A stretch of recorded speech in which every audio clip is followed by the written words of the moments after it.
One, two, one.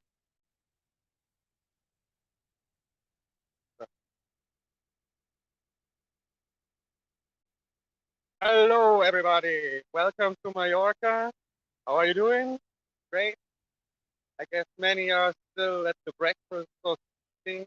Had a good night yesterday. Okay, I'm really happy that you made it to the island. It was kind of hard here to organize the event with all this the Corona regulations. And I wish you a really a great weekend. Have a lot of fun. Meet with everybody. Talk to everybody. And now we have Aaron who's going to talk about crypto art. Here, Yeah.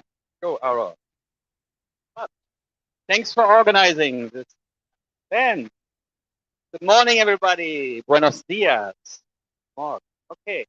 Yes, the title of my talk is Does Crypto Art Kill the Gallery Star? And that was actually inspired by this t-shirt, which is called an NFT. Don't know what it is. I'll talk about that soon. And it has that slogan, Crypto Kills the Gallery Star, which was obviously inspired by the very first video that was played on MTV in 1991. Who killed the radio star, maybe older because you still know it. So this is the variation with the NFT in the form of logo. And I want to question this view if the galleries are really obsolete in times of crypto art. But before I do that, a few words about myself. My name is Aaron. I am in the crypto space in 2011. I wrote 4 books about it. I made tons of films.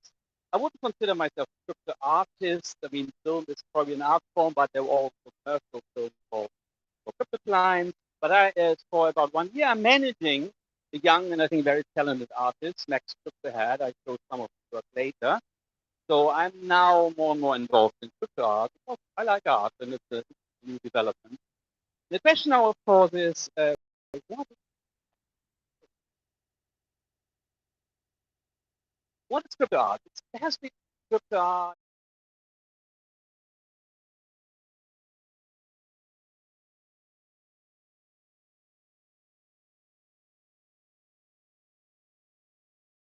Right. Artists who like made art without crypto. For instance, I like very much by this artwork called Hodel, and it's in the style of famous pop artwork Love by Robert Diana.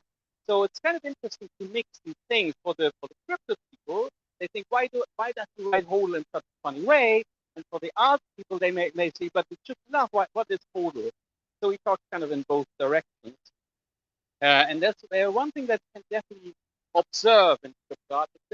It's very self-referential most of the time. It talks about the see lots of Bitcoin logos, the Ethereum logos, these are the famous people who just sold an artwork for $69 million on this is into the East. You see lots of that stuff that's about crypto. Here's a guy from Switzerland, Mark Byrne, pixelated everything, he just pixelated a Bitcoin logo. Now, of course, you may ask yourself, oh yeah, pixelating a Bitcoin logo and having a Ethereum somewhere, this is really art. Isn't this kind of simple? And in general, I mean, lots of the stuff that is considered crypto art, you may ask yourself, how high is the artistic value? I mean, the very, very first NFT ever, back in 2016, not on Ethereum, but on Counterparty, was Rare Pepe. That was a big success back then. I mean, it's a badly drawn frog, and people pay money for these cards. But if it's really art, you may ask yourself, or the very famous CryptoPunks. But also one of these pixelated images cost like $700,000. Of course, they're not made by human beings, but by a software, yeah, algorithm to pixel things. Or you may also heard of CryptoKitties, it's a big success, also kind of big. I think back in 2016, 17, one of the first big things on the Ethereum blockchain. Yeah, I mean, of course, making fun a little bit of all these cat pictures. I mean, sometimes you have the impression the internet was invented to share cat pictures, and they can.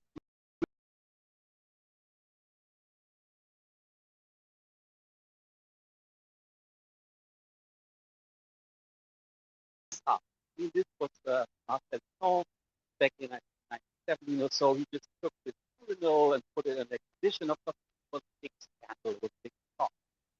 People said, ah, whatever, a Bauhaus or old piece of place.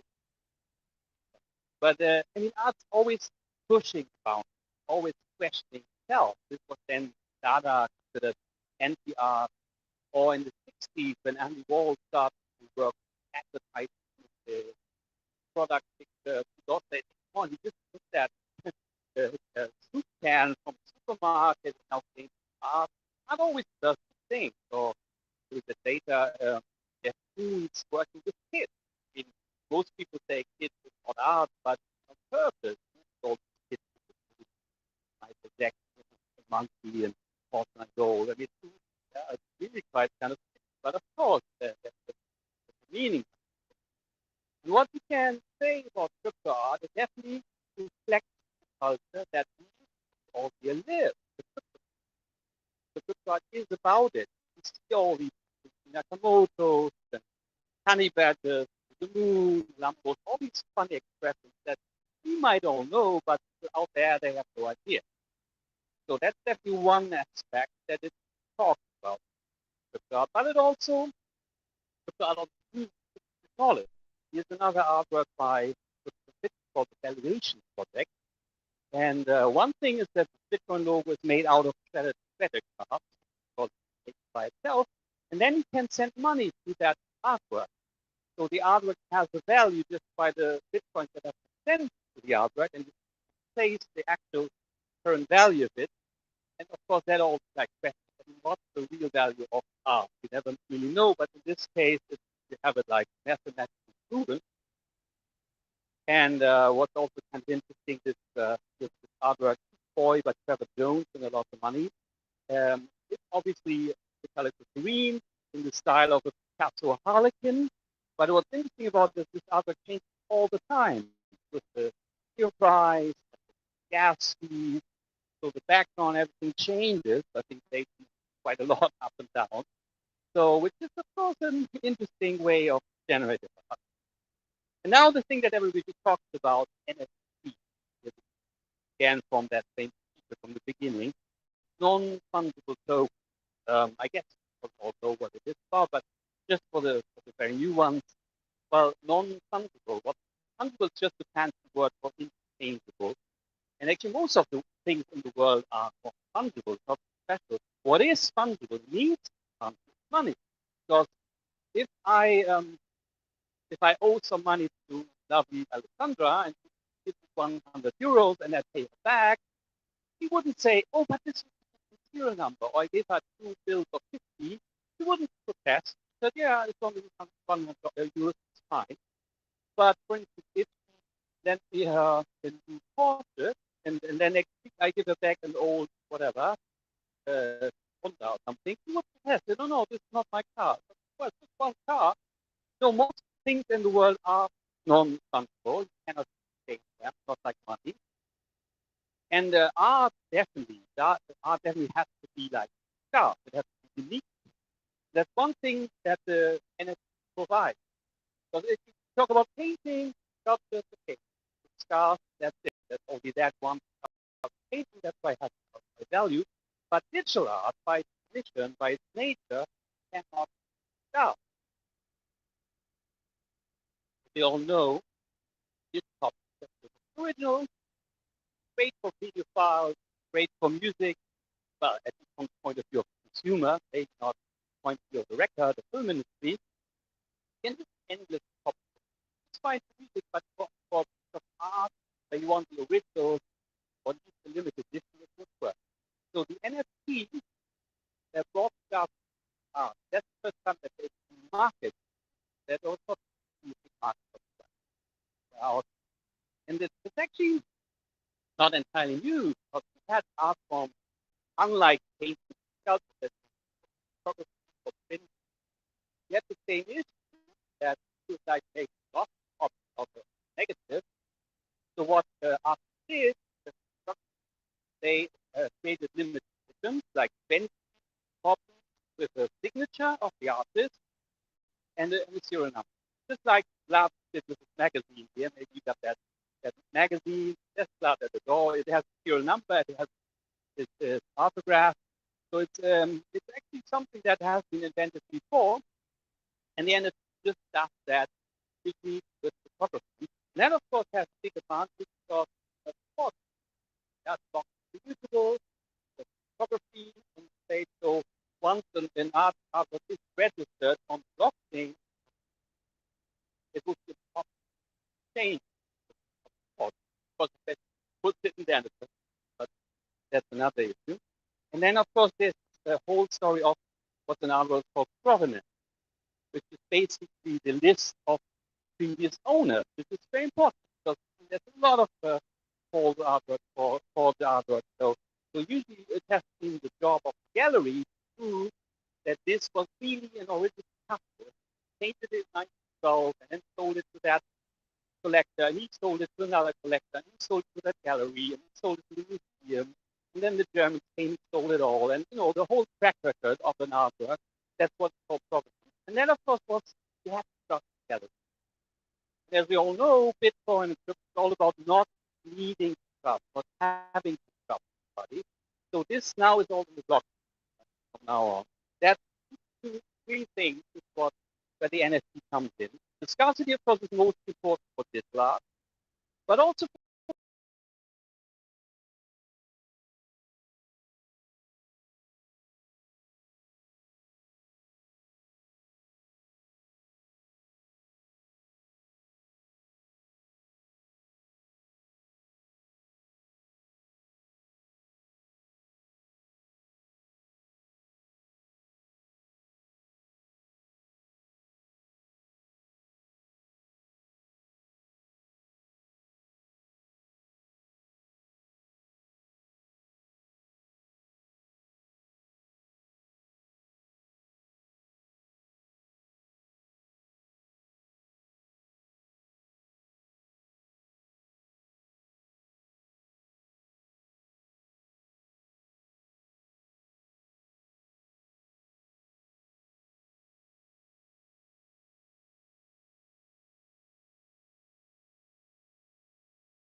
kind of like the high end, but they also do these education programs for artists where artists can learn, how to create their NFTs, how to build up their followership, well, how to make more sales. That's one thing.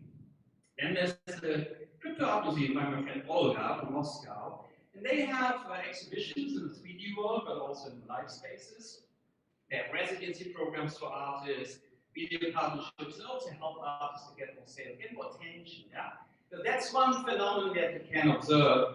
Now there has been all this hype around crypto art, and lots of artists now they want to be on this marketplace. They think, oh, now they get rich and also sell millions, but it's not that easy. Yeah? There are many more artists out there than collectors. So this whole space, of course, has to mature. We had a nice little discussions yesterday whether this was just another hype, like the ICO hype of 2017, and I would say yes, it is. It's definitely a hype. And the hype will probably be over, but there's a lot of substance in NFT. So that's why I founded this little gallery here. We cooperate with Chris in Mallorca, which is mostly an online gallery, but then we have the live events in different cities. So one thing that we do is the Crypto Hall of Fame. We just had one member inducted into this Hall of Fame, kind of similar to the Rock and Roll Hall of Fame, but for crypto pioneers. That was in Miami at the Bitcoin Canadian one. Everyone can suggest somebody who they think should be in it, some famous pioneer, and it's a selection committee. And this is, of course, also for people who are not so much into art, but they just like crypto, and they want to see the heroes. And we have, so far, we have Gauss, Nakamoto, Nixabo, you see, the pizza guy, and Populous, and there will be only 21, like 21 million bitcoins. And these paintings are made by Max Cryptohead, this an artist that I manage. That's one thing that we do. And we also work on exhibitions. So at the moment, we are working on an exhibition called Crypto Culture. A little bit to what I talked at the beginning, all these inventors and all, will explain also the outside world, what are these crazy people talking about. There will be lots of art. So if you're a crypto artist, feel free to submit something and we'll open call.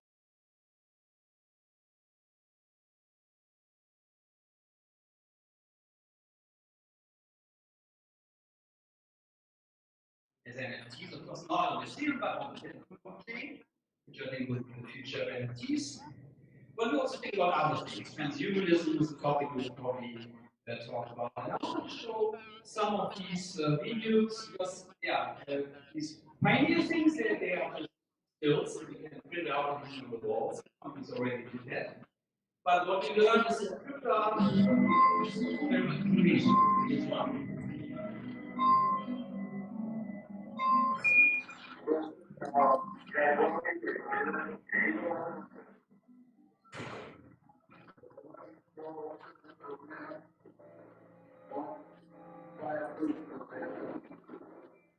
This was two by next to the head as part of the critical culture exhibition, and now the next one has been was selected for the residency program of critical art. That's about maybe artificial intelligence, the Turing test, and some of you are familiar with the Turing test. Okay. What is the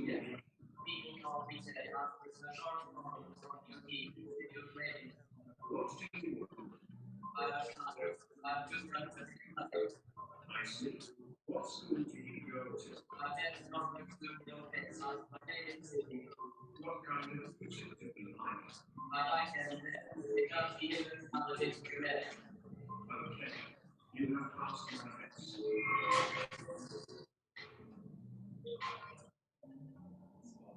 AI, machines pretending to be humans, the Turing test.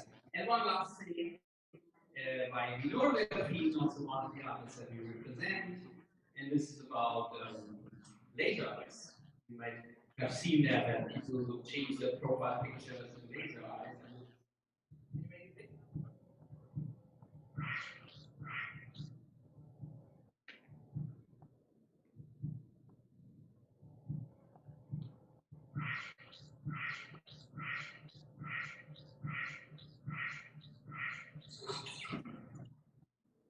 Okay, so that was my talk. I think the questions are later, right? Or you have my question now? Or we do questions session, Q&A session. So thank you very much, and talk to you later.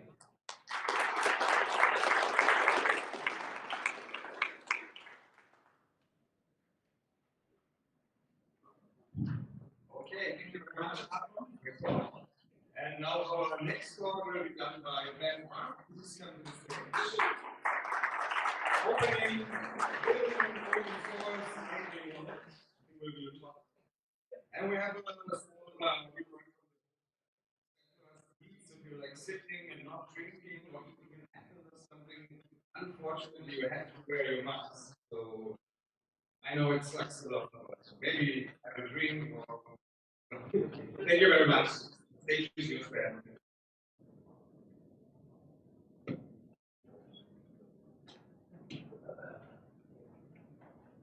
We have to find either walk or speak too fast. Could be myself. I used to speak too fast. For some reason, I lost that on purpose. So yes, the past couple of years, or past year, 8 months, I've been working on a piece of software called LMBit, and it's a free open source extension system, and it allows anyone to connect with Opium, friends, family, the whole world. You can find custodial solutions. The idea being that perhaps just to make it easy for people to become custodians, the regulations imposed on custodial solution could be kind of came off so yeah, it's sometimes we think of it as layer 2 and 5. There's some lightning observation. Right, so yeah, it's a lightning round system. One of the really nice explanation of it goes from quite often. But recently somebody said that it's the lightning API. And quite flattered by that. Before, when I was developing software to interact with bits, to interact with lightning, you have your node representation, your Claire, ID, or maybe you're using a custodial thing like OpenOverLay. And then you create a piece of software, and then you have to get to store that node information. Means you need to interact with the API. So quite often you're like, I develop this thing, and then you develop this thing, but then ultimately, what are these funding sources, nodes, or these lightning custodial provide? They provide the ability to create paying more. So it's kind of silly that you have to do lots of work trying to plug into all these different nodes. So LMBits talks to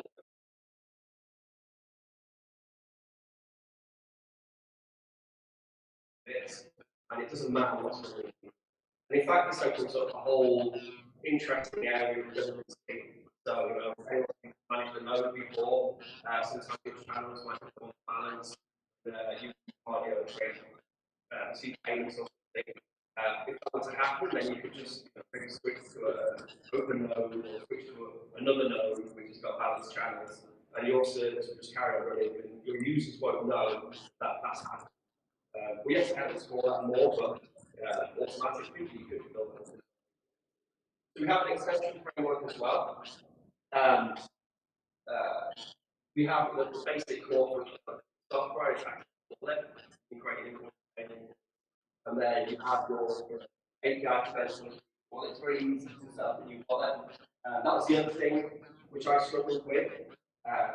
If you're using a node, or if you're using something like OpenNode, then you'll have one wallet and you have one set of key and your admin key. If you're developing something where you need to spend, then someone could potentially hack that thing, use your admin or admin key and take it. So I want to be able to break up buttons into lots of little bullets, and each one of them something. So it does that. And it's quite difficult. But yeah, we also have an extension framework. I like making difficult projects on Lightning because it's kind of fast scale. There's the application area of Bitcoin, so it's very easy to come up might have a piece of software, like make an extension, and then experiment with it and try to find some use for it. And then each one of our extensions also has their own API, which you can plug your software into if you're using elements as part of your stack. It's also a Insta wallet. So I think it was a Chaos Communication Congress. It was a great project. And it was more as a kind of proof of concept. So if you had someone come to Chaos Communication Congress, this is big event that happens in Germany, alongside hackers and there's a sort of Bitcoin assembly, and then you have people floating in, and they want to learn about Bitcoin, they want to learn about Lightning. So you want like just a simple web wallet which they could have on their phone without having to install any software, and they could use to pay for something and then have an experience. So obviously Lightning's very fast, so it gives you that nice instant rewards. Recently we kind of got easy ones, so you can brand benefits to your putting a cafe or your farm, you can brand themes, and you can limit those themes in the config file, or the kind of butler specific for. Yeah, so here we have an example of one of the extensions. This is a point of sale, it's a sharing point of sale. So in the extension, you can quickly spin the point of sale, and then you get QR code, you scan your phone, and then suddenly it's a point of sale on your phone, you can share with people in your cafe or bar, etc. And it's completely air gapped from your wallet in that you can't get the details from your wallet, or you can use very quickly. And also payments. So we've got a couple of companies in El Salvador who are using it, and they literally have a business completely open source, just put it yourself on your own server. So they're running an Olympics installed and they're offering point of sale. So they're going to addresses and saying, hey, you want to spend Lightning, well, you can use this point of sale. They may just want it. So this company, they run the service for them, give it for sale, and then every company and you can denominate it in different currencies, you can denominate tax, matrix bar, you've got offers inside Bitcoin, like so they can just input their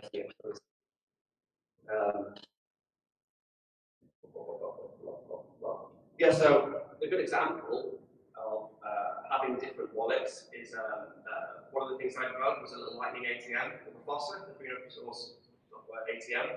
And it's a bit like Blescomat, those guys are here. I think they're going to be doing a workshop tomorrow or something. Blescomat is a little Lightning ATM which you can build yourself, doesn't cost much, chuck some coins in, get a QR code, scan it, and then you get your Lightning.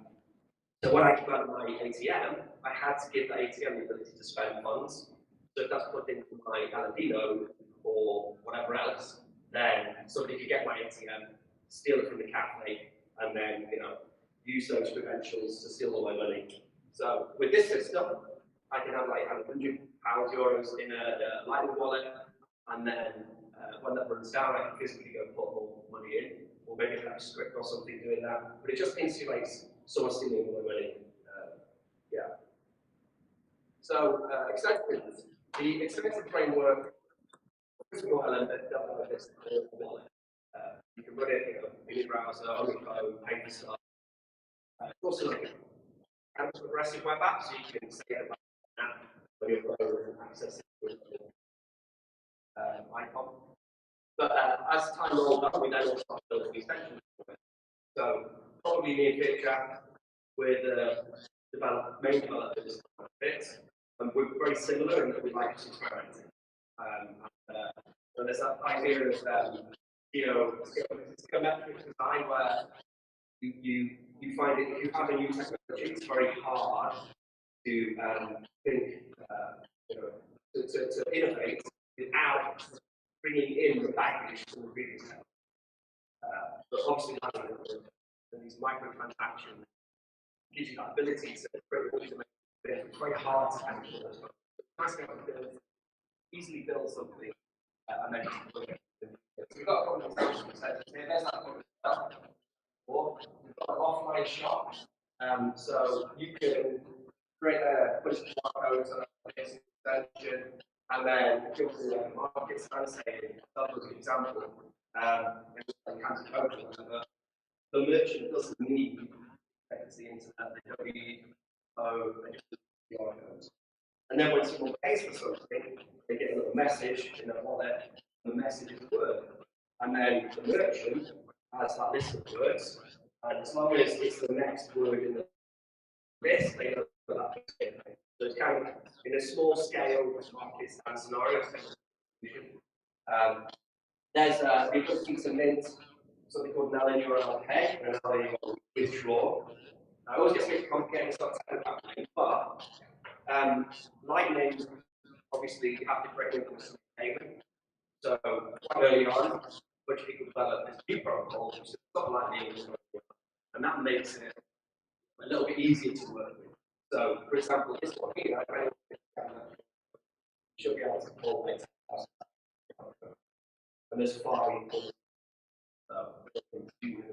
get that a bit far away. And then this QR code here, instead of pulling points to it, you can pay funds, so you pay a static QR, which the blind employees agree you can have a static QR. So that's nice and tipping. There's one of my favorites that I made is a stream profiler. That's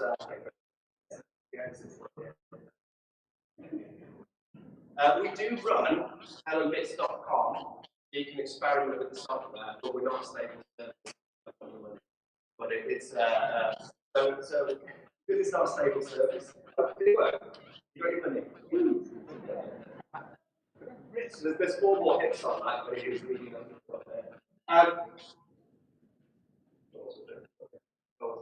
oh yeah, so streaming Copilot. I do like panel discussion every week on this YouTube channel for the Crypto Network.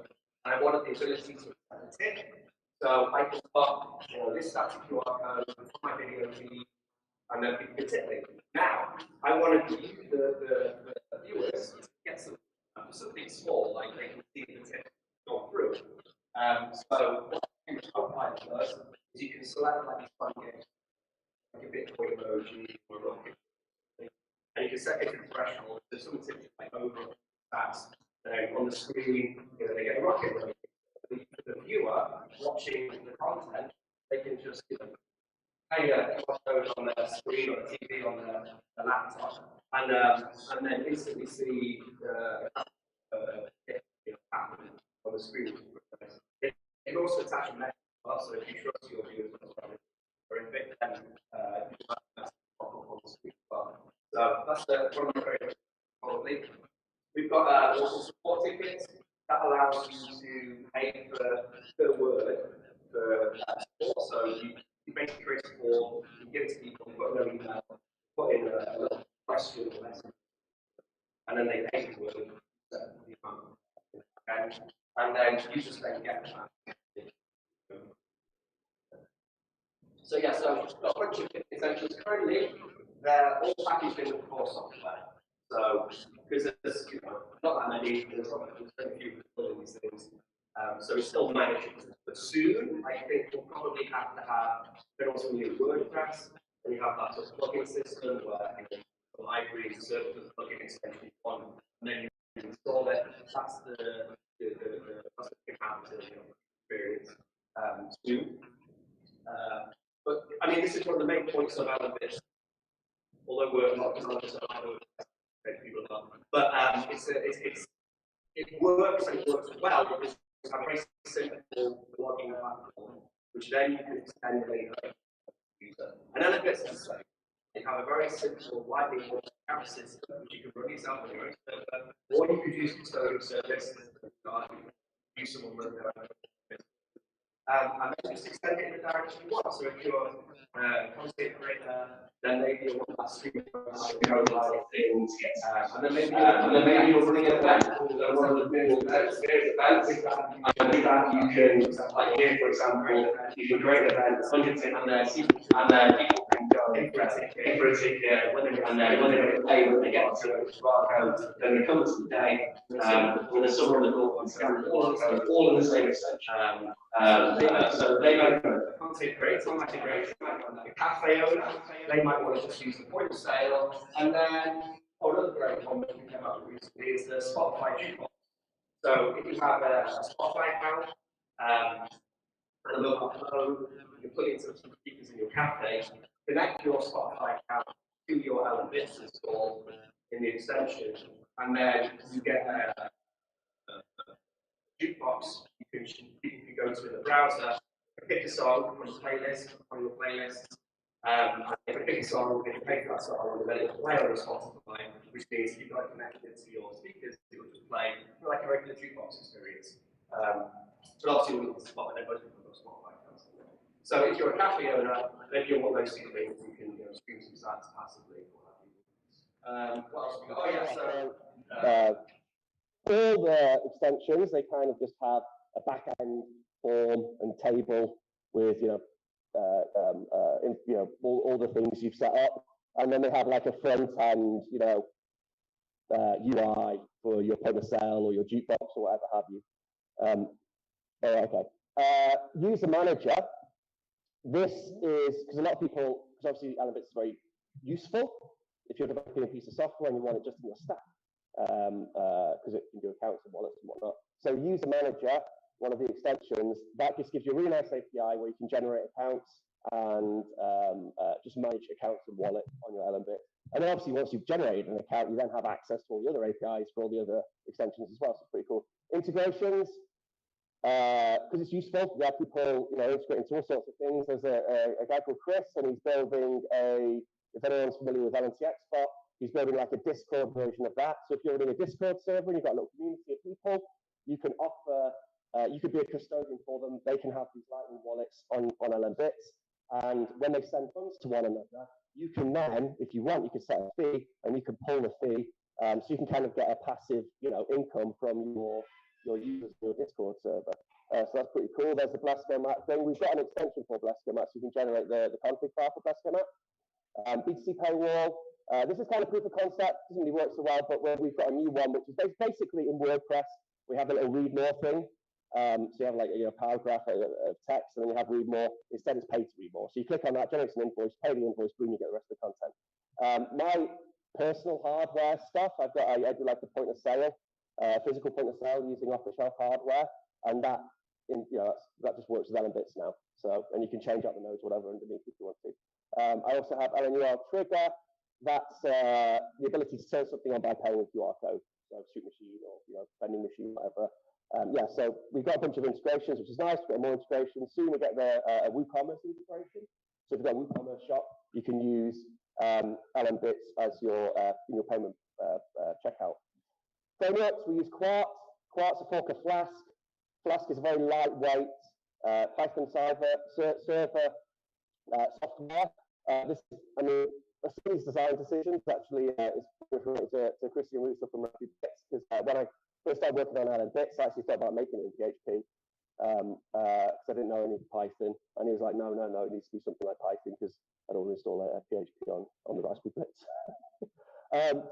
So because of that, we use we use Flask, then we switch to Quartz to get all the asynchronous, super fast communication in the back end, we do WebSockets and weights and all that sort of stuff. Just a quick overview of the folder structure. Our software, each extension is completely its own folder. Quartz has a great thing called blueprints, so it's very easy to modularize and separate it all out, so we can have that kind of like WordPress plugin experience. And then each extension, they're very similar. So you can, if you want to develop an extension, you can just clone one of these folders and then pull in all the functions you want from whatever functions you want, and then that's basically the inside of one of these extension folders. So it's nice, simple, easy software to develop on. We also front end we use Vue.js, and we use a great UI framework called Quasar, and that handles all our fancy buttons and whatnot else, and to make it look nice. So challenges, it's beta. Don't think it's beta. A lot of people think it's we're fully stable. We're not. It has bugs. We're squishing those bugs as time goes on, and we know how to squish those bugs. It's just a matter of time. This video at the top here in our weekly YouTube panel discussion thing, I had a tip QR code on the screen, and then if someone paid it, I had a physical device turn on. It's actually a motor from a car window, electric window, and then that would spin round and slap me in the face. So basically, people that I was saying they could make a payment and slap me in the face to get me to shut up. So what's next? A very long time, so I'll quickly go through this. Admin extensions, we're going to make it a lot easier to install Olympics, give you like a good experience. And Olympics.com is a stable service. I think that probably needs to happen because it will help inform other people running the Olympics, and we'll have to create revenue streams then in Olympics.com, and then that will then help with a lot of people want Olympics to be a stable service, and people in our Telegram group, they've even said, like, yeah, even had KYC, we still use it if it was a stable service. Workshops, outreach, teach people how to make extensions, teach people how to build on Olympics, continued innovation. So, we want to keep coming up with all these bizarre ideas and concepts and proof of concepts and building extensions. You give us your invoice key for your node, and then you can use Olympics.com, but it's actually just connecting directly to your funding source. So we're just a scrub, or you're just a scrub sitting in the passenger side of your best friend's ride. Decentralized custody, this is a really interesting concept. Like, we have a lot of Olympics users behind Tor. If they made a wallet on their Olympics, gave us the admin key for that wallet, put maybe 100 quid on there, we could make a pool of user funds, and then we could use those. So, someone goes to Olympics.com, they play on the software, they put funds on there, they spend funds, whatever. And we'd be using our funds, we'd be using this pool of liquidity from these people offering that liquidity. And I think because that service, you wouldn't need KYC because we're not custodians of your funds. You could probably charge like 4 or 5% for such a thing, and whoever's volunteering that £100, £50, whatever on their Olympics, they could then reap the fees. Another great concept which we've come recently is fee splitting. So perhaps if you're running an Olympics and you charge like a 2% fee for people having funds on there, moving them around or whatever, you could then create a referral link, and if someone passes on that referral link, then they get a small portion of that percentage. So your hairdresser in El Salvador, accepting Bitcoin payments, gets hairdresser. So her hairdresser friends to start using the Olympics store they're using, and then as she does that, she then starts to build these referral fees coming through, and it's just like a nice passive way of getting sats, because after all, we can do these absolutely tiny microtransactions. So at the point of sale, she could get her fee as well as the custodian getting their percentage of their fee as well. If you're interested, there's an Olympics YouTube channel, go on there, check out the videos. Got some nice examples, demos of the different extensions, and then some install guides. Join us on Telegram, and go to the GitHub, and if you have any, everyone has, when they start using Olympics, they kind of get their head around what it is. They all have great ideas, so please share those great ideas with us on the Olympics repo, make an issue, and then share your good ideas. So thank you very much, that's it.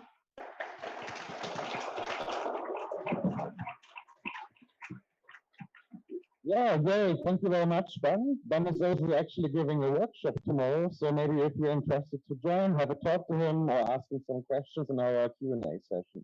And now, Christoph, please come to the stage. He's going to give a talk about phylactery and where to hodl best. Stage is yours.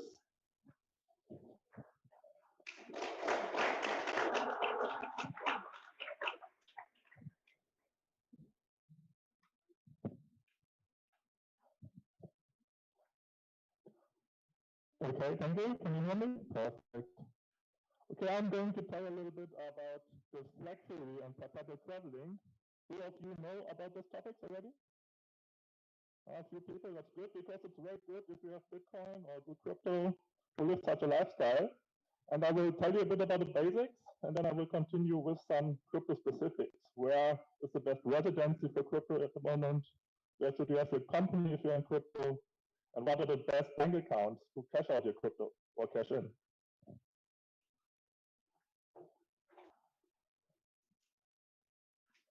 So I will speak about the flag theory, about traveling, some other stuff. I think I only have 20 minutes of time. I normally speak 20 hours about this, so it will be quite fast, but I will try to give you the best possibility. The flag theory. Read the best. That's the slogan of the flag theory. The flag theory is about the internationalization of all life aspects. So basically, it's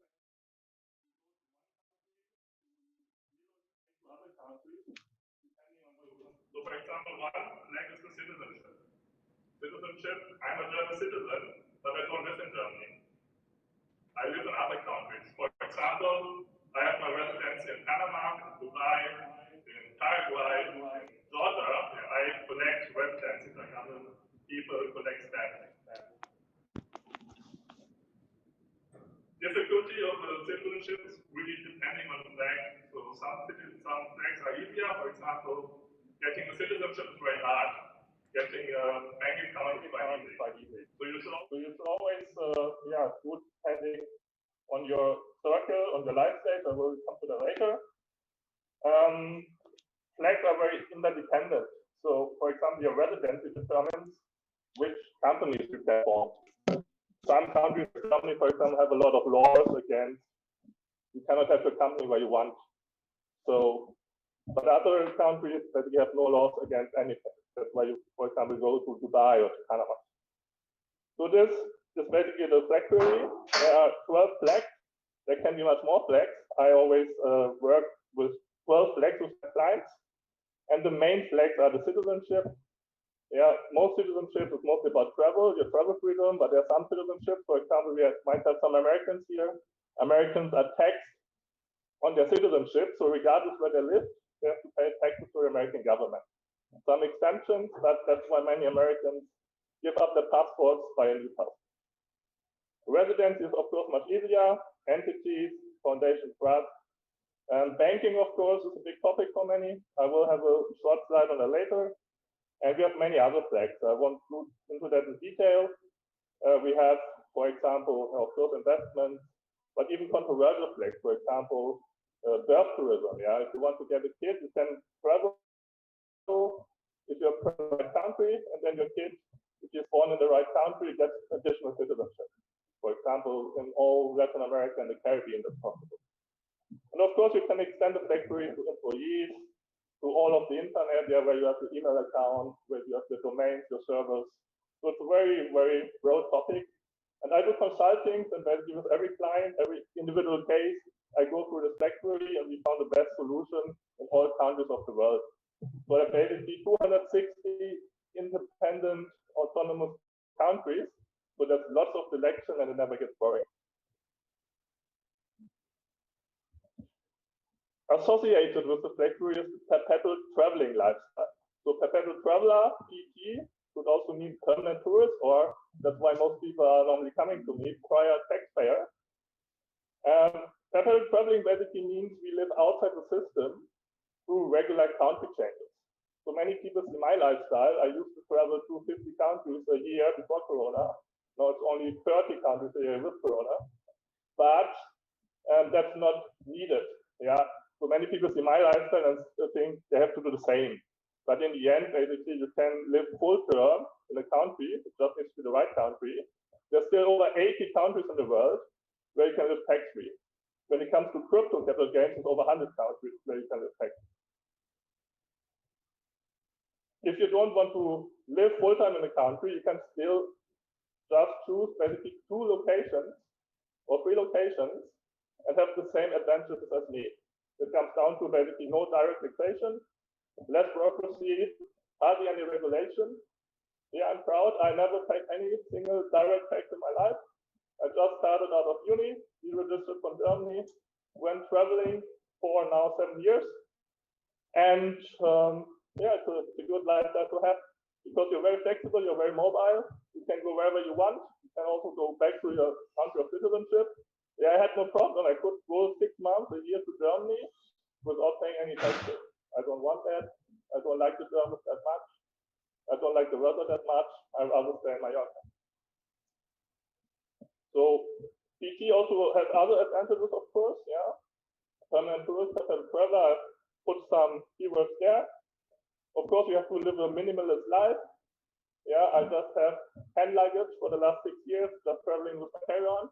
But that doesn't mean you need to live like a monk. Yeah, you can still have a Lambo or a sailing boat like me. So you can still, I mean, you can even have property. It's not a problem. I know fellow travelers who have 20 properties in different parts of the world. So you can just design it according to your needs, according to your priorities. Big question is also the ethic part, of course. Yeah, is it ethically, morally to not pay taxes? I think most people here agree with me. Taxation is theft. So, but some maybe don't, but that doesn't matter. Even if you want to pay tax, you can still use the factory, you still use the lifestyle to get more free. And of course, it's much more complicated in many countries than this. Yeah, to leave a country, there might be extra taxation. You might approve a new tax residency and things like that. But generally, it's possible for everyone. So, for example, there's a topic I call pro forma residency. Pro forma residency is basically yeah, you can do the perpetual travel lifestyle without any residence. That's possible for some countries. For example, Germans, Austrians can do it. But in many countries, for example, if you leave Spain, if you leave France, England, and so on, you first need to have a new residency to get out of the old tax residence. It's also needed, of course, we have Bitcoin. Yeah, we sometimes need to open crypto exchanges, we need to open bank accounts, things like that. And they ask us, where are we living? They need to verify our residence. So it makes sense to have some residents in the country, get a tax number, get the utility bill, and just be able to verify. And then there's a couple of other advantages. For example, if you want to get citizenship after a couple of years, if you want to safe haven, yeah, I mean, we saw it last year very well with the pandemic. All the countries shut down their borders, and you could only get in if you were a citizen or permanent resident. So that could help if you don't want to be stuck in your country of citizenship. And maybe there's no, I mean, last year there were alternatives. Yeah, I escaped last year together with Aaron to Mexico, and we had a good time in Playa.com. But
days, I can make research out of ideas, research out. So absolutely, it's another great idea. If you have an option, it's great ideas for extensions. And if you're not a developer, then we often offer a bounty house. So we'll say, look,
wasn't really seeing much in terms of development happening. But I clued up like 2 years ago that all the major kind of innovation inside of crypto is happening in the financial sphere. So so for example, centralized exchanges like the financial instruments that are being created, such as like Alameda or FTX.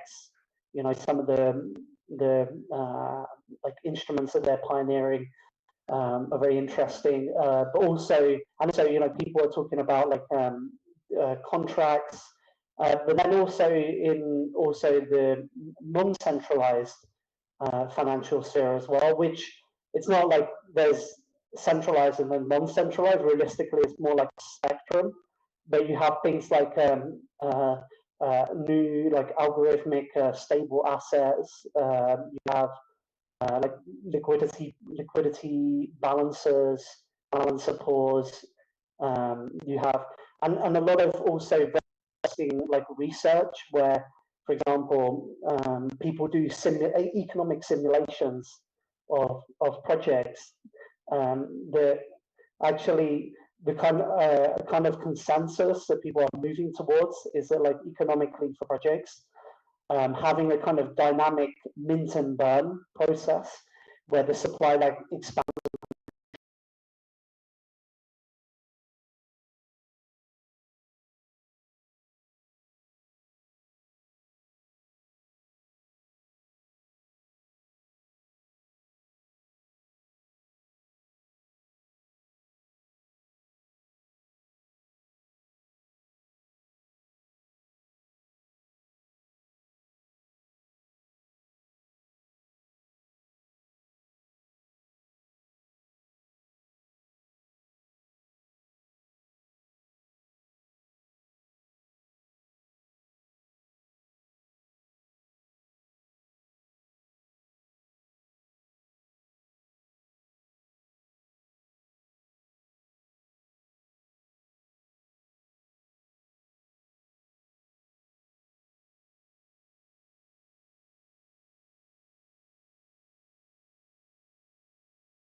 What we would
protocol.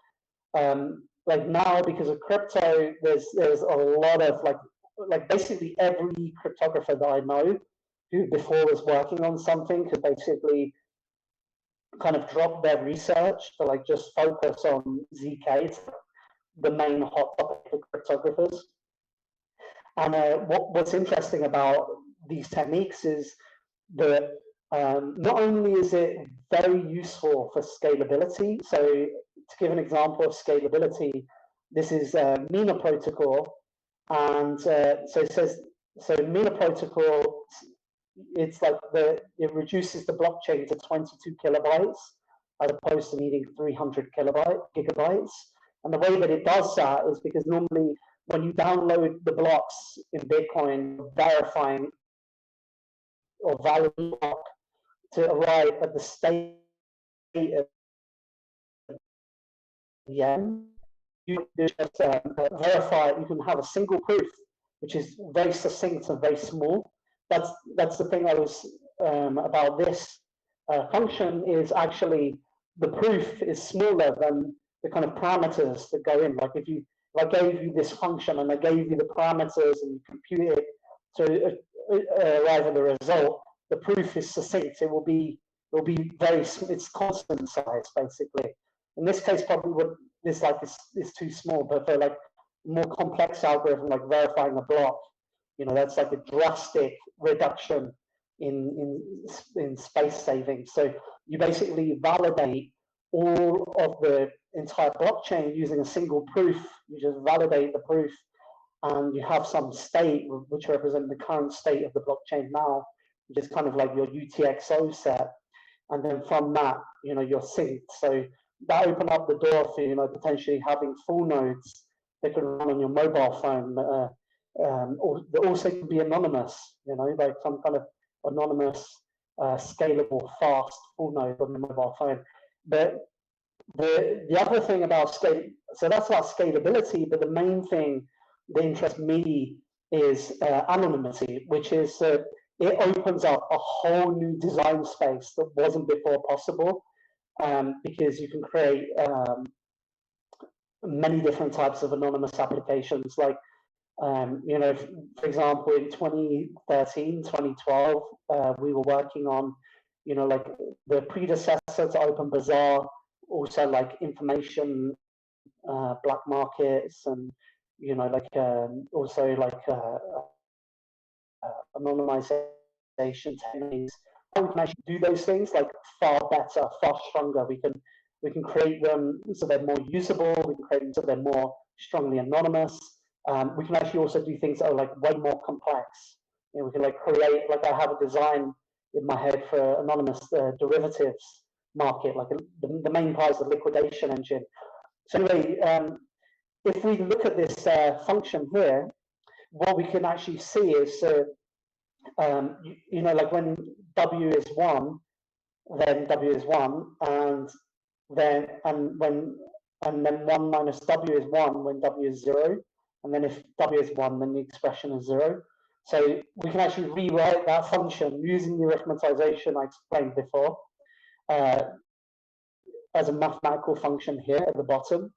So I won't go more into the document, but I will just give an example where, for example, proofs. We have here that function written out, and yeah, if I look here, so for example, the rank 1 constraint system, which is the graph 16, it uses a left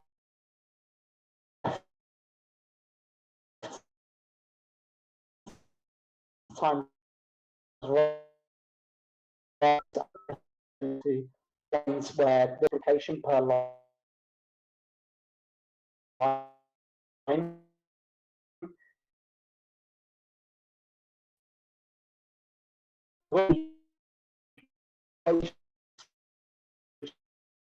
it looks like this, and you see like we're setting up the constraints, m equals ab, v equals, you know, and then the second equation, wn minus a, and then the binary check, checking that w is actually 0 or 1.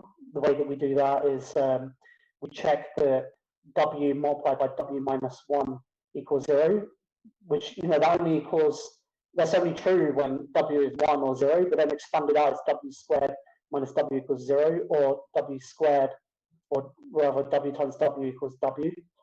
So you see that's the last check there as well. So anyway, you take that, and you see, just to give a filler, we have here the contract, and we have the values that go in when I'm making the proof, and then the person who verified the proof does not get access to these values. So you see, W is the Boolean. You've got value A and B. We're doing that thing. You see, it's so anyway. If I run that, I will actually get the output. And if as well, if I, for example, change this W to something that is not a Boolean, and I try to construct proof, so this is now the number 2, then when I run it, it should fail. It should say like, oh, error, because it's because the constraints are matched.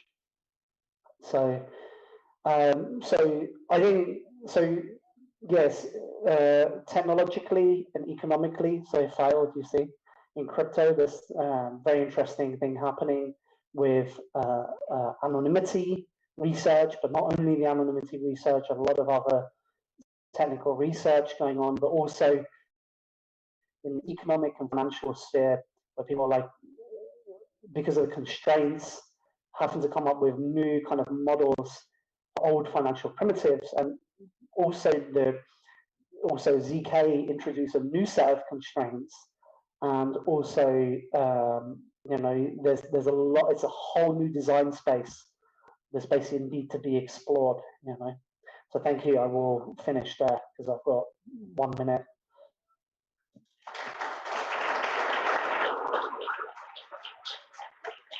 Awesome. Thanks a lot, Anthony. Really great that you came to New York. We're really happy. Okay, and our next speaker will be Vlad. Please come to the stage. Small applause for Vlad, please.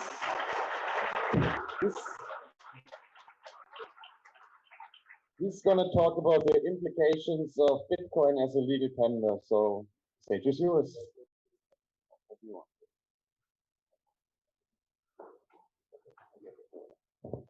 I got this one because usually one of these in my ears, I don't know what to do with my hands. So now I have an excuse to not move too much. But hi, I'm Vlad, and the last time when I spoke at a conference, I was the opening act for Adam Back. So it's quite an honor to be the opening act for the Hashcash inventor and then be the next speaker after the inventor of Live Bitcoin. It's quite an honor. So I want to thank Chris and Minji and everyone else who's part of the organizing team. I wouldn't have made it. And for my slides, because they're very basic, I didn't spend too much time into them, but I will make up for it with actual explanations. And the story behind this presentation is that I saw the news about El Salvador, and I went from yay to hold up a minute in like 10 minutes, I think, just because I did not know much about El Salvador prior to this. And I knew where it was on the map because I just didn't know what their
sections. Another strong point is that Spanish, which is spoken in El Salvador, is the world's fourth most spoken language. And this is also an opportunity, and it's going to be below, I guess, that Spanish is such a popular language, and the fact that El Salvador exposes the entire world to Bitcoin, there's going to be a lot of talk in Spanish about Bitcoin. And this is a common criticism of this space because usually most of the stuff happens in English, and there are not many regional creators to translate the content. They usually lag by a couple of years.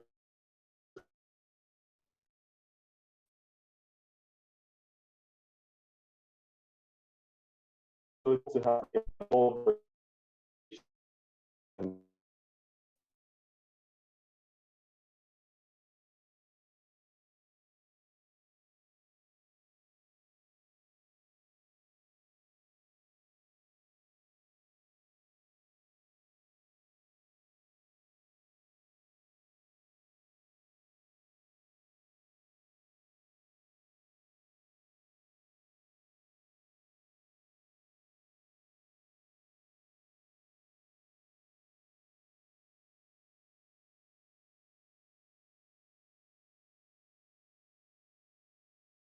was the creator of Roostock, who claims to have a decentralized way without a central issuer. I think that's a very interesting way to approach it, and I hope I'm going to get him on the podcast to talk about it sometime. And for opportunities, this is a great opportunity to have financial sovereignty for every citizen, but only if they know how to use Bitcoin, because that's going to be a major point of my presentation. Because today you have many people who use Bitcoin the currency, but they don't use Bitcoin the network. And when they don't use Bitcoin the network, they don't go to side chains or to second layers, they go to custodians. And if you have Bitcoin on some sort of database, which gets transacted by people on there, it's not permissionless, it's not censorship resistant. It defeats the purpose of Bitcoin. At most, you're going to have that number go up technology. So you're going to increase your purchasing power in time. But if you're not using the advantages granted by the Bitcoin network, then it's not really helpful, and that can be a potential threat. And what else was I saying? Okay, so opportunities for the Spanish-speaking world, and there's also the volcano mining. I wanted to see how that works because there were lots of memes, and it was a major talking point the past couple of months. And for threats, the official fiat currency in El Salvador is the US dollar. And if you look at the history of the 20th century and you see what happened with the Pinochet regime and everything else in Latin America, Uncle Sam doesn't really like something which is against its will. And the only time when it bent the knee, it was during the JFK administration with the Cuban Missile Crisis. And it was only because the USSR was involved. And that's also going to be the next talking point of my presentation. But I tend to foreshadow too much, so I'll not spoil that for now. In El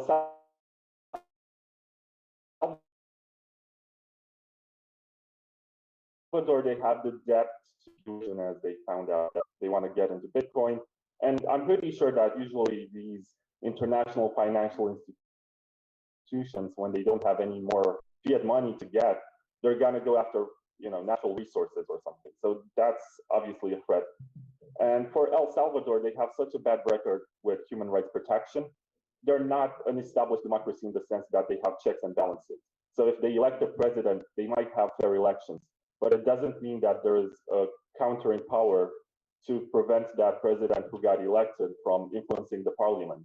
And if you watch, I'm not sure when this happened, but the last time when they voted the budget, the president actually brought the national army to surround the members of parliament to coerce them to vote in a certain way for the budget. So that's not really efficient. And also in terms of lockdowns, it was very draconian in El Salvador. So just because, it's antithetical in a sense that they adopt this technology which enables more individual freedom, but at the same time, they don't seem to be good friends of individual freedom. And you can criticize and say, okay, but these reports usually come from US friendly sources and organizations. Like human rights. I'm trying to mention a couple like Amnesty International and the others, which are funded by the US government to some extent, more or less directly. But it's still, valid criticism about El Salvador. And yeah, as I mentioned, the biggest threat of them all is the fact that citizens use Bitcoin in a custodial way. And they announced that they're going to have a handout, or is it universal basic income in Bitcoin, something like that. They're going to give each citizen $30 of Bitcoin. And that's admirable when you first think about it. But then you ask yourself, how are they going to give it? And the government has developed an official wallet, but has said that they can use whatever wallet they want. But usually, when you are exposed to a new technology, which you don't really understand, the tendency of the average person is going to be to follow the most promoted or the most talked about project. And in this case, it's either the government wallet or Strike by Jack Mallers. And Strike by Jack Mallers is also custodial. So it's not ideal in any way. I don't think SPV wallets are ideal either, but they are preferable to something which is custodial. So at least you trust that somebody else will validate your transaction, but you keep your own keys. But if you use a custodian, then you're not going to be the keeper of your own private keys, which is a threat. And I think that the solution for this is to create more Bitcoin education. And I know that Christian Rutzol has actually donated some nodes for El Salvador. And I think we should do more of that to teach them how to properly use the Bitcoin network, because that's very important. And I wrote this article like a few hours after I found out about El Salvador, and I call it Why Adopting Bitcoin is a Bad Idea for El Salvador. And I got killed on Twitter, mostly by Americans. And they compared the situation with the American Revolution from 1776. But obviously, the times were very different.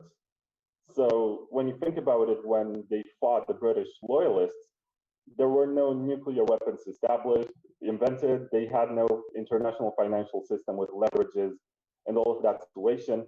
And the American territory is a lot greater. So it's a lot harder to control as opposed to a small country in Latin America. So yeah, I got roasted in the comments, but I think that El Salvador is a peculiar case, and I'm not sure if, I gotta call the pussy ass bitch. And thank God not people are like me, because there would be no freedom in the world today. But I think we still need to think critically and adjust to the situation in the field, because El Salvador has no capacity to defend any kind of decision which goes against the United States of America. And then I wrote another article to follow up, and you can read it in this magazine. If you haven't received one from me, then you should talk to me after this presentation. I'm going to give one to you for free. It's by virtue of these sponsors, and one of them is Joshua from Voltoro. Is he here? I've seen. Oh, hi. So thank you for sponsoring this. That's why you can get it for free, and I'm going to give you a copy. And what is it that truly empowers nation states to be truly sovereign in the 21st century? Like, how can a nation state say no to external pressures? And the answer is, oh, okay, I thought I had, yeah, this is from Dr. Strangelove, or How I Love Not to Worry About the Bomb. And it's nuclear missiles, basically. If you have nuclear missiles, you can do whatever you want as a state, and everyone else is coerced to negotiate with you. But if you don't, there are lots of leverages that your neighbors or some other international organizations can have on your nation state. So El Salvador is kind of screwed from this point of view, because obviously they don't. And I took a look at the 9 nations, because there are only 9 nations in the world that have nuclear missiles. I did not put Iran because there's no proof of that, so it would be 10 if Iran has them. But the ones in red are also the ones that are likely to adopt Bitcoin from a geopolitical point of view, because that's kind of the shtick of this presentation, geopolitics. And Russia would have a strong incentive to actually adopt Bitcoin. Necessarily as legal conversation needs to have about the definition of legal tender, because usually it entails some of debt was settled. Bitcoin is backed by any nation state's debt. It's an asset which exists by virtue of proof of work, and you can verify that it exists and there are cryptographic proofs in place for it. So I think the more correct term instead of legal tender would be official currency. I think that's a lot fair as compared to the modern understanding of the terminology. And Russia would have a strong incentive, except that the territory is very large. And also they have very poor access to internet in lots of areas. And also they have a long history of authoritarian regimes. Since they had their tsardom, their kingdom, and the Tsar got overthrown by the Bolshevik Revolution in 1917, they still never really had the real form of democracy. Each time they had like elections, I think the leaders who were in place, I think Yeltsin was the weakest. But after that, it only got more authoritarian and centralized around the central figure. And they even changed the constitution and made all sorts of stuff like Putin had power for how long? Almost 20 years. And it's interesting that this happens in Russia, and the Russians don't mind it just because they're so used to the idea of being the world power that they are more accustomed to the fact that they give away some freedoms in exchange for this privilege.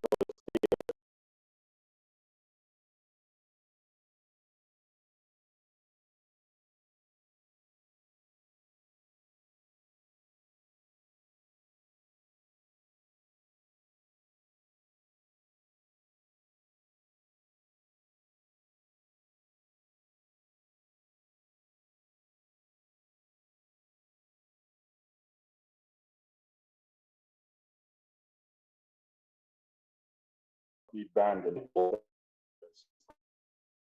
then collectively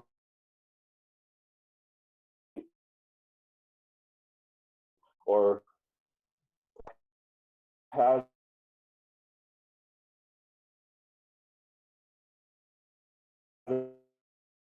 an issue with that people in India are much more religious and more bound to state, which also tends some I think which is I think one of the oldest ways of governing, and India is a very old culture, which makes sense.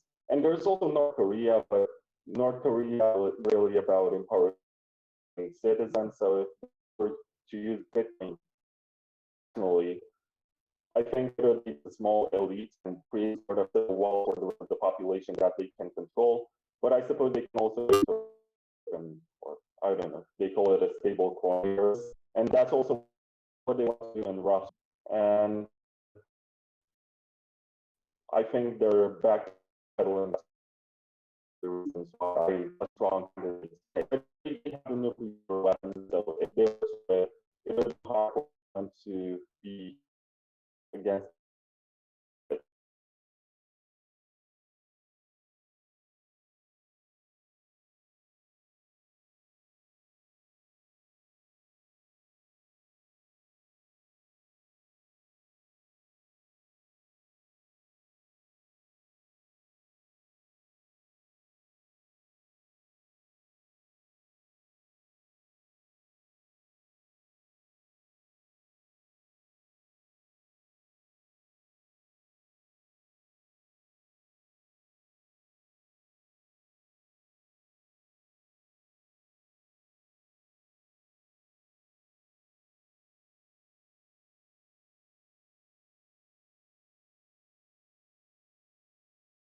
And do we really need nation states to adopt?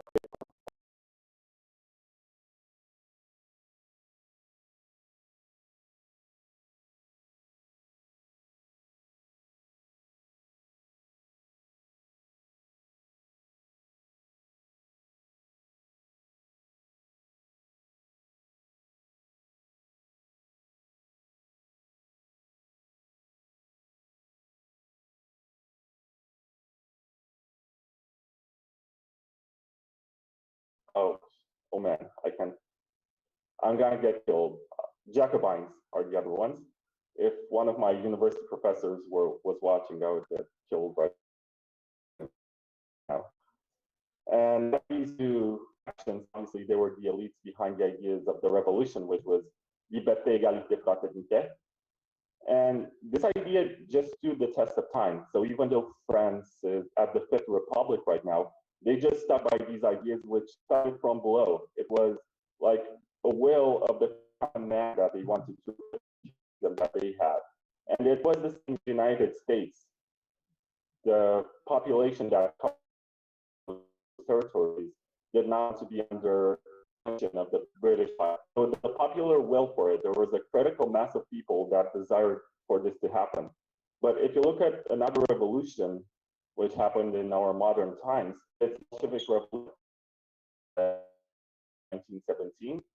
And so not only that, it did poorly according to the expectations, and he also admitted that he created state capitalism, but it ended up just terrible, was a very understaffed and got persuaded for 50 more years until it collapsed. I think that's really bad, and usually when revolutions start from above power and enforces something on the people, not only that people are going to resist the idea just because they're designed to be stubborn as human beings, but it doesn't really get implemented well. It's going to get defied, and I don't think that this kind of action where we start from and get the president of a country is going to be stubborn and not going to understand. The point of Bitcoin is to defy authority, but then you get the authority and says, use this. And you're legally coerced to use this. And if you don't accept it, you can get fined under the legal tender laws that got passed. So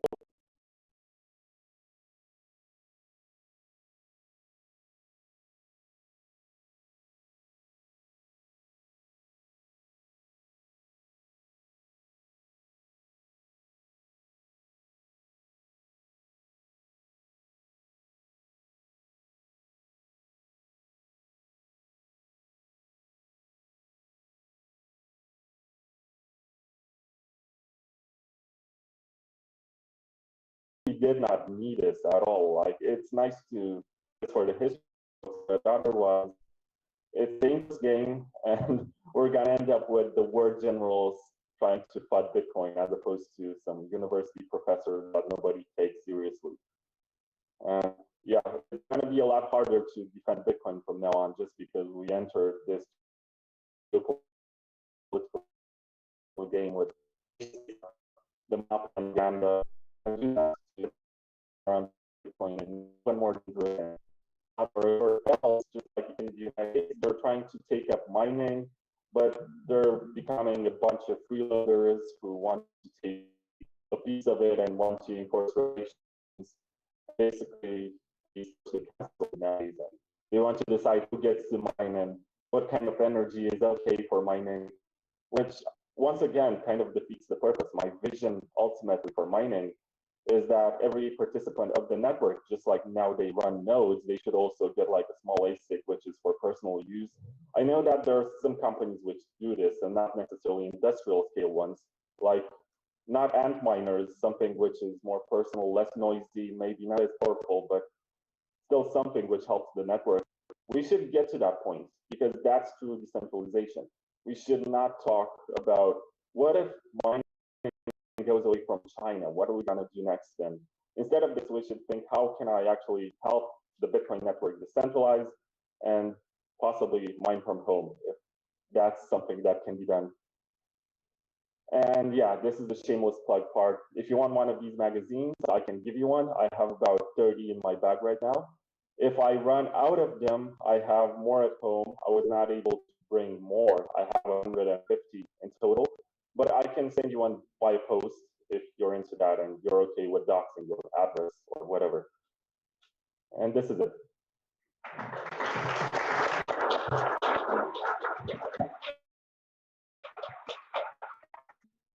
Yeah, awesome. Thanks a lot, Vlad. And now next here will be Professor Richard Werner, and he's going to talk about the future of payments and the future of mankind. So please welcome him. Stage is yours.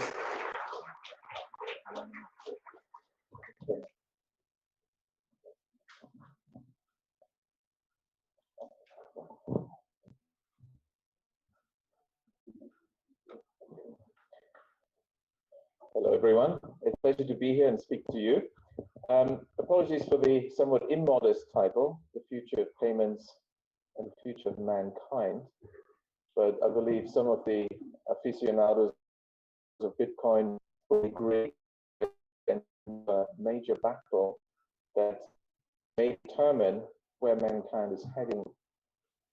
Now, let's go back to basics. What is money? And when you look at the textbooks, the interesting thing is they don't actually give you an answer. There's a bit of a trick here. They say, oh, we have to look at what money is used for, the roles of money. It's a medium of exchange.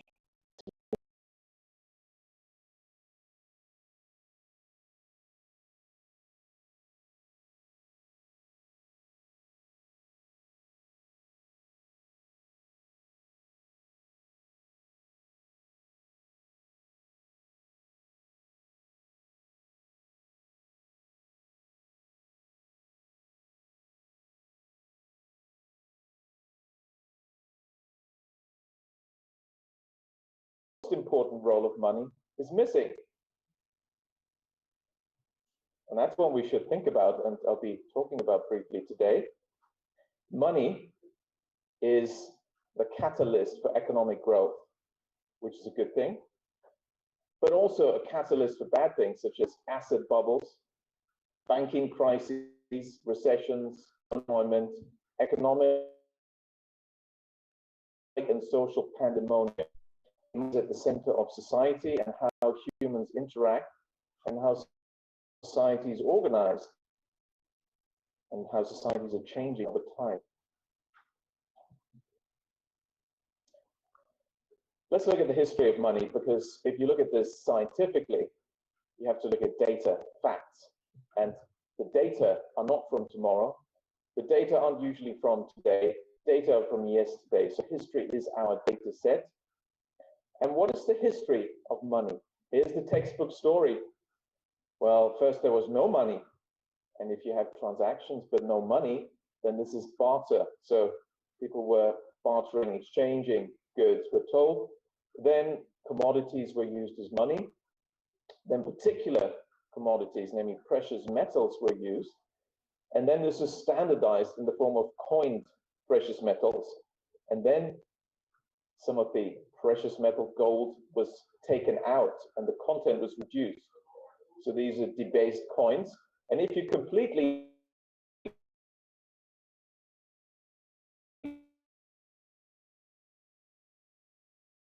take out the monetary unit, such as paper money,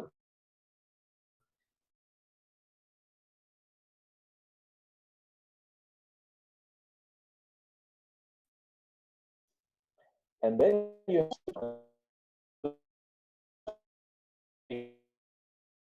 because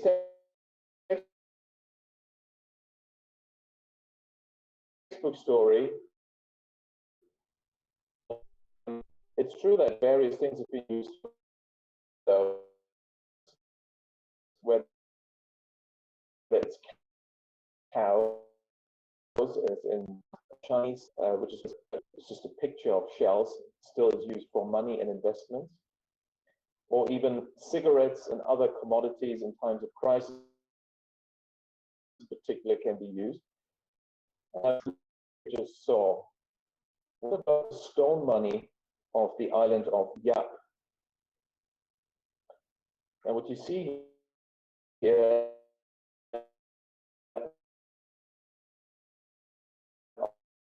are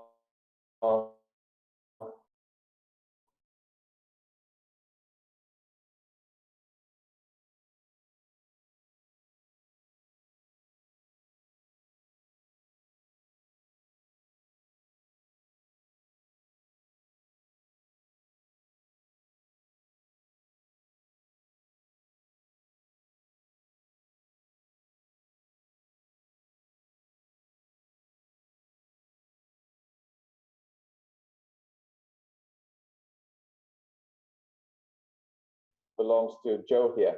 Now, one of the wealthiest Yap families owned a fay, one of these huge stone coins, that no one had seen in generations. It sank with a raft it was being towed on because they brought it from another island.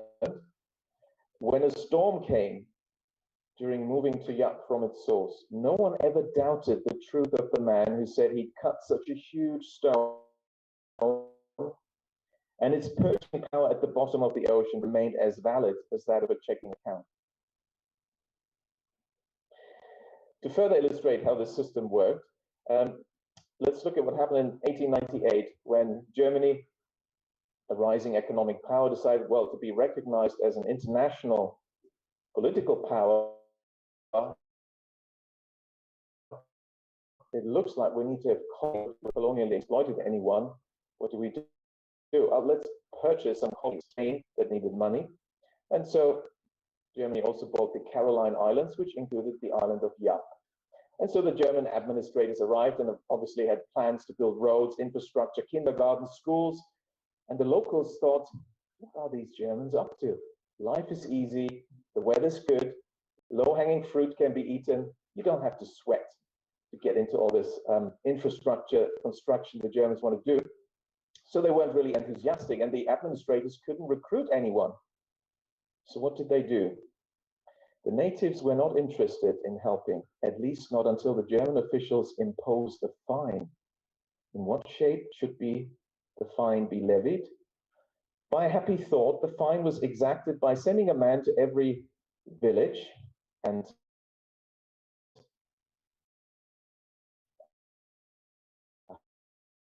hut and issued with a black